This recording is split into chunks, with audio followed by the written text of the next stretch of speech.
welcome. Do you like my setup? Also, happy birthday to me. I am 25 today, and that's so crazy. That's my quarter century. It's interesting because I think being younger, I don't mind. Like when I was younger than I am right now, I've never minded growing older because I've always mentally seen myself in like this mid-20s space anyway. And now I'm like actually that age, and I'm like, whoa. I'm a woman. I feel like a woman. Anyway, this is like a kind of very overdue and delayed reading update on the Bewitched book challenge. Continuing on from my last video, I meant to do like every 7 days weekly update, but I just kind of haven't. Life's been busy. It's when it's your birthday month, things happen, and things have been happening, but in the reading space as well. And I'm here to tell you all about them. So I'm pleased to announce that I've been upgraded from like the novice level to neophyte. I'm at about, I believe it's 36 points. So I'm about to leave the neophyte space as well once I finish my next book.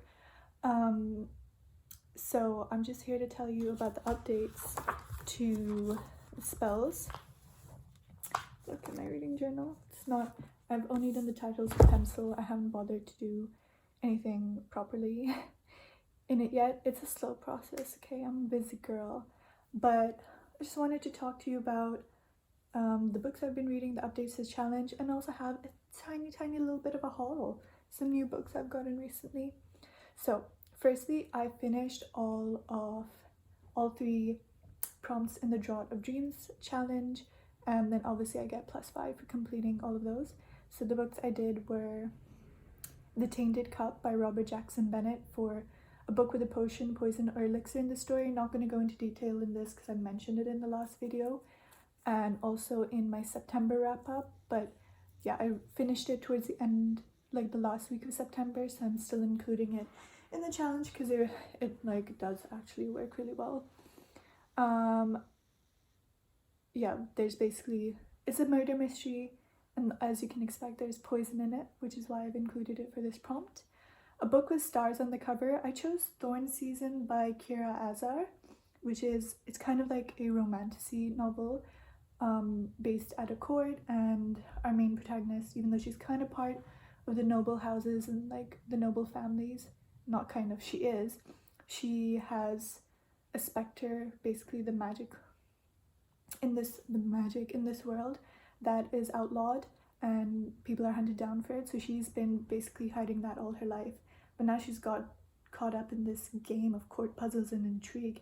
I love a royal court setting where there's so much political chess and suspense happening, and like, life on the line, threat, danger. I love books like that. So I did enjoy this. I didn't think it was too heavy on the romance, which is nice, and the plot was pretty good. Like, I'm not gonna say it's the best writing ever because obviously it was just okay. I mean, it was writing, but the plot was really fast paced and I liked that. Like, it really keeps me going.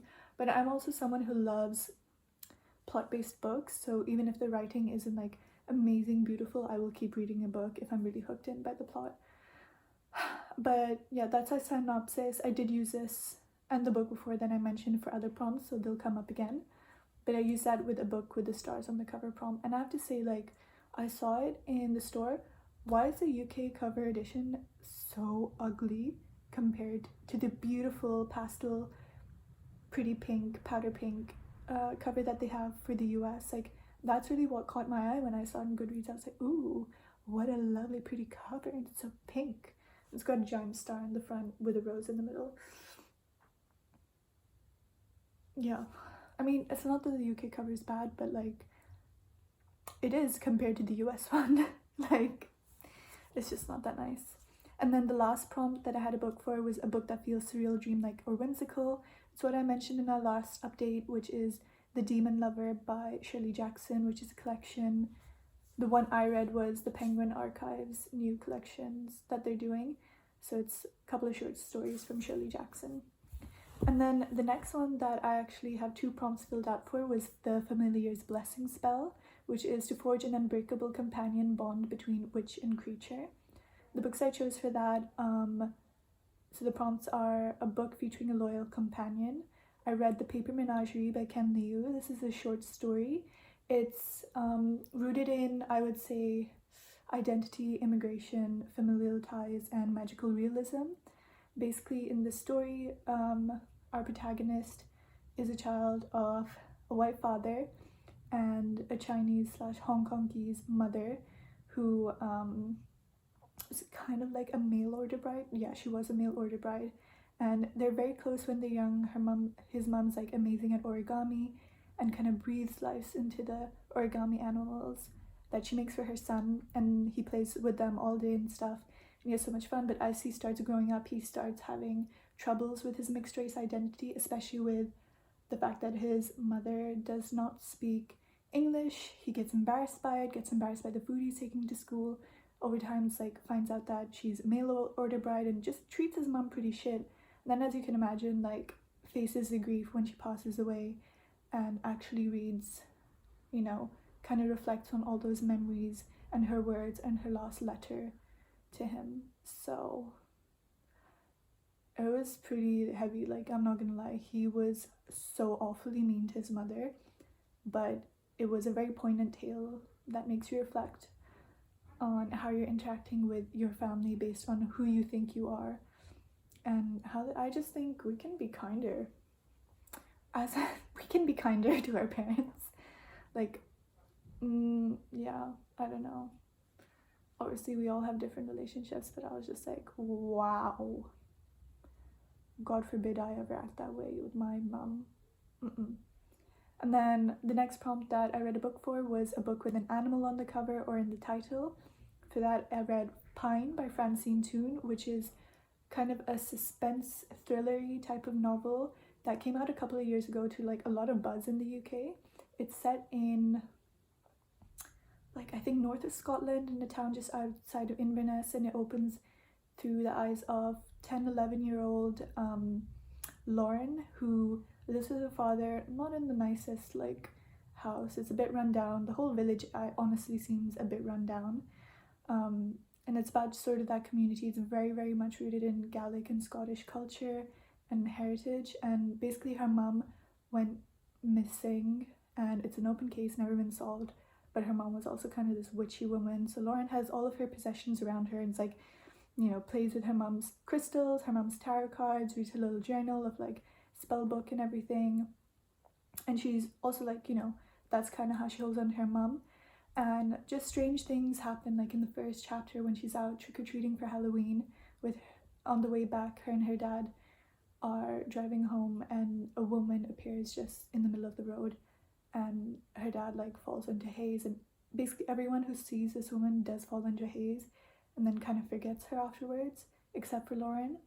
And they take her home, and by the next day she's missing, and events happen.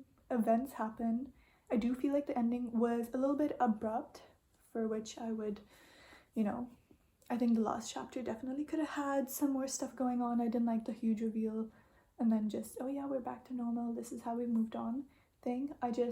Not that it was like egregious like it can be in some novels, but I think I would have liked a little bit more explanation instead of a draw your own conclusions thing. Not even explanation, but like I think it could be drawn out just a bit longer for a more satisfying conclusion. So the next spell is Future Sight, revealing the threads of fate and grants visions of what's to come. The book I read, the prompt is a book recommended by someone you trust. I put down Sister Europe by Nell Zink. This is a recommendation from the Karen Reads channel. I'm not sure if I mentioned this. I think I did probably mention this in my last video, but I also reviewed it in my September wrap-up because again, I finished it either very beginning of October. Yeah, I think I finished it like first day of October, but I read most of it towards the end of September. So I think I talked about it in that video anyway, so I'm not really going to go over it. The next one is Oath of Ink, Unlock All Doors, Reveal Hidden Truths, and Return Forgotten Knowledge. The prompt that I read for is a book by an author that's new to you. I put down Thorn Season by Kira Azar anyways. I actually could have picked most of the authors on this list. I think I've been reading a lot of new authors anyway. But I just figured she's here, I'm gonna put her down. yeah, I am tripling up for this challenge. Like, I'm not spending all day reading. And the next spell is Lunar Light. Brings growth and manifestation. Call forth the future you envisioned by the silver light of the moon. I think I've copied this down wrong, but it's a book. The prompt is a book involving magic, witches, or spells. Like I said, I wrote down Pine by Francine Toon because both Lauren and her mother are a bit witchy. They're quite witchy, actually. You know that I think about it, like the next prompt is a book with plants or foliage on the cover, and I think I can use pine for that as well because it's basically got a deer or an antelope with pine trees growing out of its back. But you know, if all else fails, maybe I'll do that, but I just realized that. So then the next spell is Veil Whisper, which I've completed all the prompts for, so I got a +5 on top of that too. Allows communication with those beyond the veil to learn their tales carried to the grave. So the first one is a book featuring ghosts or hauntings. Again, I did write down Pine by Francine Toon. Okay, so I can't use it for the last one. Like, it's done now. She's over. I've used her 3 times and that's enough. The next one is a book about family secrets. I wrote down An Unkindness of Magicians by Kat Howard. Yeah, this was an okay read. I reviewed it, and I think, again, my September wrap-up. But yeah, I could use it for that. I knew I was going to use it for this challenge. It's about like a secret witch battle in New York. And then the last prompt for this is a book with a graveyard, bones, or a skull on the cover. I also did The Tainted Cup by Robert Jackson for this. Again, I mentioned it. And then just the last spell is Ember Ward. Again, these are books I've already mentioned or read. A book with a strong or fierce female protagonist. I did choose An Unkindness of Magicians again for this. And then a book with a theme of resistance, rebellion, or survival. I put down Thorn Season by Kira Azar again because there is definitely elements of secrecy and rebellion and like resistance. Yeah, but in the middle of that, for one of the spells there's a prompt, a classic book, and I've been reading Vanity Fair for that, and I have to say I'm really close to finishing it. I could maybe finish it today, this evening, because I'm on page 670 and there's a total of 719 pages, so yeah, about 50 pages are left, and I honestly thought I would have finished it before this weekend anyway, but it's just been a really busy week. But I think this is going to be done. She's going to be done this weekend. So after that, I just want to do my little book haul. So the first one is, I was literally got it like an hour ago.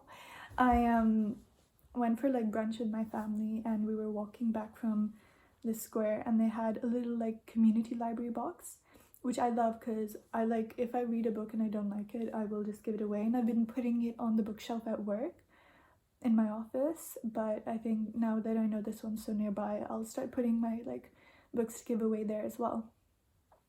And this is a collection of short stories by D.H. Lawrence, The Fox, the Captain's Doll, and the Ladybird.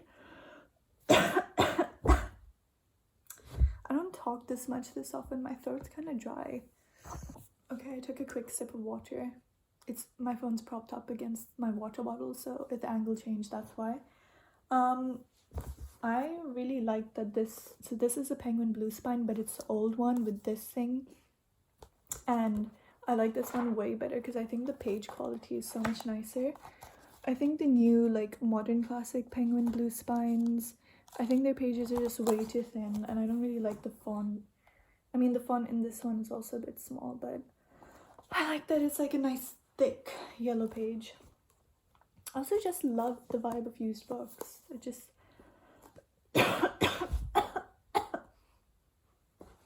wait, I just had to take a break.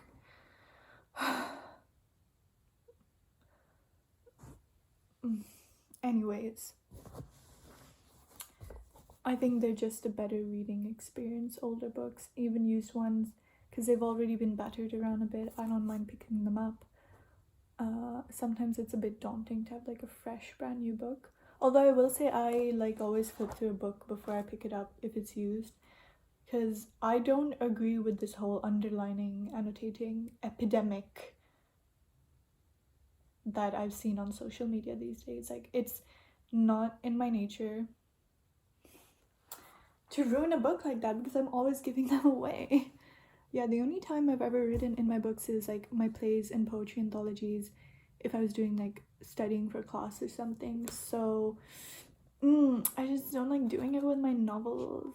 And I'm planning on doing a bookshelf tour, and you will see everything is in like mint condition. I've owned some of these for years and years and years, some since childhood. Only the ones since childhood are like kind of a wreck because they've moved a lot. They've moved around a lot. Anywho, so D.H. Lawrence. I really like D.H. Lawrence. Have I read Lady Chatterley's ever? No, but I've read a lot of his poems, and I really like his tone and his writing style and his prose. So this is a collection of short stories.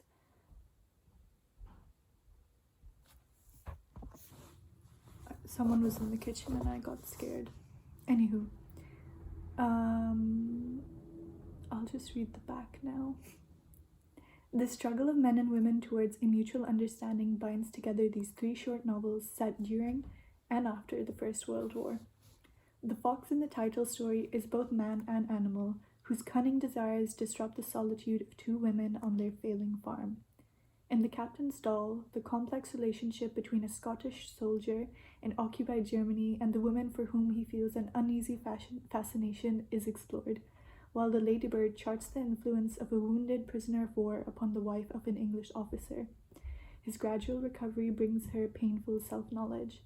Against a strongly realized background of the natural world, with its contrasts of tenderness and cruelty, these shorter works demonstrate Lawrence's skills in exploring morality and sexual power. So good. If anyone's wondering, the cover shows The Fruit Sorters by Mark Gertler. It's kind of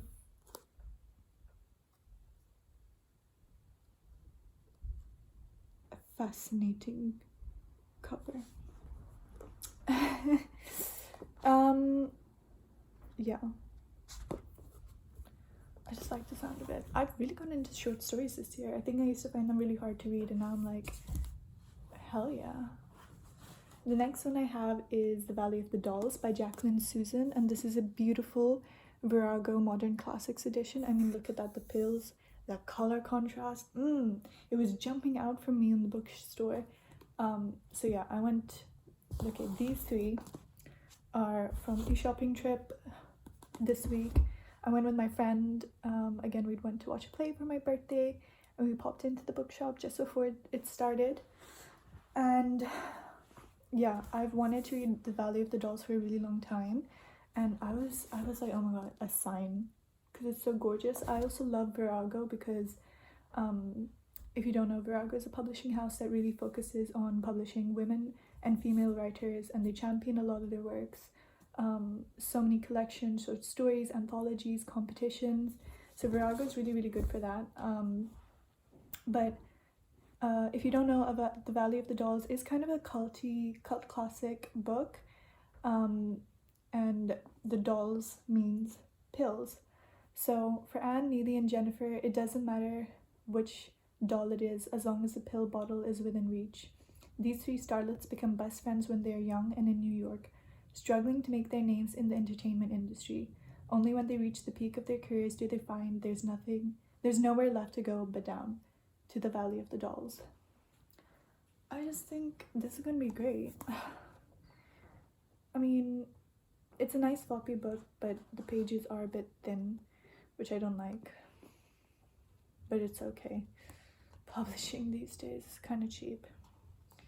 Yeah, it's a nice 400-page book. I think this is going to treat me really well. The next one, actually all of these were just covers that kind of jumped out to me, but look at this. I mean, the spine is what I saw, and when I pulled it out, I was like, even the back. Winner of the 159th Naoki Prize. So this is by a Japanese author called Ryo Shimamoto and translated by Louise Hiel Kawai. or maybe kawaii. Sorry, it's hard to read because of the cover, and it's called First Love. Love it. Oh my god, by the way, this is a gorgeous copy. I mean, these are thick pages. Wow, look at that typesetting, so nice. Basically it's about this college student who murders her father in a very gruesome way, and obviously she gets arrested, she confesses to everything, but when they're like, why, she's like, you tell me. And basically she has a couple of interviews with a clinical psychologist who I believe, whose point of view this story is told through, as they're trying to like uncover why, and in the process they uncover some, I'm assuming, also gruesome and horrifying stuff that's happened to this girl and this secret life she's led. So I feel like this is gonna be hard hitting. Like, she probably had a pretty good reason to kill her dad. But yeah. And you know, we all know what Japanese fiction is like. I don't think it's a secret to anyone that it can be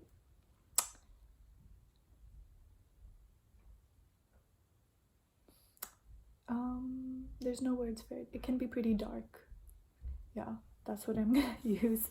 And then, oh my god, I was in the poetry section, and look at this beautiful cover. I know it's reversed, but I'm not a professional YouTuber, okay? This is my phone. This is what we have. There's that side. Beautiful. It's a midnight treasury of macabre and weird poems. I love weird fiction. I cannot stop buying weird fiction. And this is just like gorgeissima. I mean, look at the red ink. So many, like, there's so much like creative typesetting in this as well. Like look at that. I've got some illustrations. I've got some black pages. It's just beautiful, and it's exactly the type of thing I love. Oh, an extract from The Vampire by John Polidori. Yeah, this is exactly the type of thing that I love. Shall I read the back? Young soul, put off your flesh and come with me into the quiet tomb, by the Phantom Wooer by Thomas Lovell Beddoes. Join the long literary tradition of those fascinated with the weird and macabre, and celebrate all things dark and dreadful with this curated collection. This anthology showcases the best macabre poems stretching back through the centuries, alongside a selection of sinister verses from today's finest bards. I really can't speak. It doesn't matter what language it is, native or not, I just can't speak. I only know native languages, but I guess that's my point. I'm not better in either one if I'm reading something aloud. No, that's not true. I just jumble up my words, whether it's my thoughts or someone else's. Okay. We've got the Gothic dreamscapes of Edgar Allan Poe, Coleridge's Unhallowed Oceans, and Blake's Poison Gardens. Along the way, encounter a host of otherworldly creatures and embrace the monster within. From Rossetti's grotesque goblins, Keats' serpentine Lamia, and Fane's seductive sirens, to contemporary figures from nightmares such as Singer's Furies and Barry's Incandescent Witches. These strange songs of haunting and obsession have a bewitching beauty that will speak to all those drawn to the dark. And I just remembered, I have one more book. That was a gift from my friend.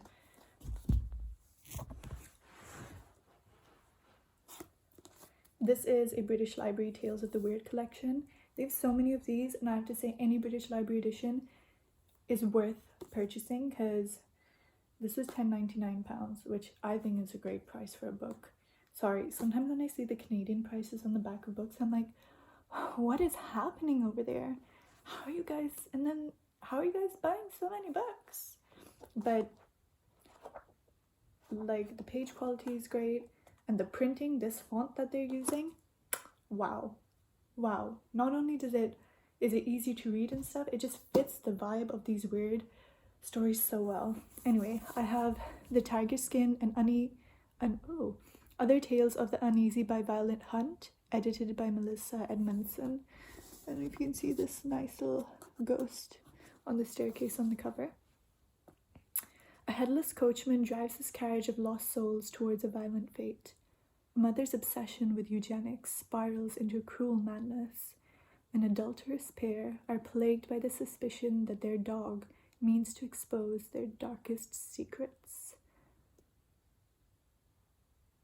At times utterly chilling, startlingly bleak, and darkly comic, this new edition also includes Hunt's rare and revised novella version of the beguiling title story, The Tiger's Skin. Who was Violet Hunt? Let's find out. She was a British author and literary hostess. Alongside her weird fiction, she wrote many feminist novels of the New Women genre, founded the Women's Writers' Suffragette League, and participated in the founding of International Pen. She was born in 1862 and died in 1942. Anyways, so yeah. My haul, if you will, and my updates. And yeah, what are you reading? And also, happy birthday to me. I don't know, I think you should say it. If you don't, I will. Bye-bye. Thank you for watching.